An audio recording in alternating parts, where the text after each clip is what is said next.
My name is Lagartha, and I am a woman of the north, born in a small village nestled between jagged mountains and the icy fjords of ancient Scandinavia. My people call this land harsh, but to me it is home. The wind howls like a wolf in winter, the earth is stubborn, and the sea is ever hungry, but we endure. I was not raised for battle like the shield-maidens of saga songs, but in this land, every woman is forged in fire and frost. I learned young how to bake bread with barley and honey, to skin a fish without wasting a scale, and to soothe a crying child even when my arms ached from grinding grain. My husband, Eirik, is a seafarer. When the spring melts the snow and the rivers run wild, he and the other men set sail, sometimes to trade, sometimes to raid. I never know what news the next ship will bring. But I do not weep.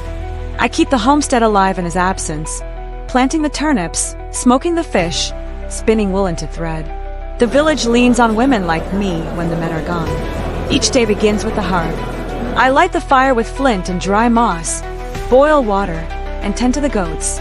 My children, little Dag and Freya, chase chickens and throw pebbles at the geese. I scold them gently, kiss their foreheads, and tell them stories of Odin, Thor, and Freya by firelight. Stories are how we pass the dark months, how we carry our ancestors with us. In summer, I walk to the forest edge to gather herbs, yarrow for wounds, juniper for the smoke, and nettles for soup. The old women say the land speaks if you listen. I've heard it in the rustle of pine needles and the cries of distant ravens. Sometimes, I leave offerings by the standing stones, a bit of bread, a carved bone, a strand of my hair. Not because I must, but because it feels right. One winter, Eirik did not return when the snows came. 4 weeks, I held my breath.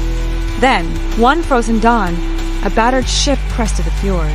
Eirik stumbled into the longhouse, scarred and weary but alive. I embraced him with tears and silence. In our world, we never take time for granted. Now, my hands are rough, my back bends a little more each year, but I carry pride in my bones. I am Lagartha, mother, keeper of the hearth, daughter of the land. My name will not be sung in the halls of kings, but my strength lives in every stitch of the sails, every bowl of broth that kept my family warm, every story my children tell when I am gone. In the end, that is enough.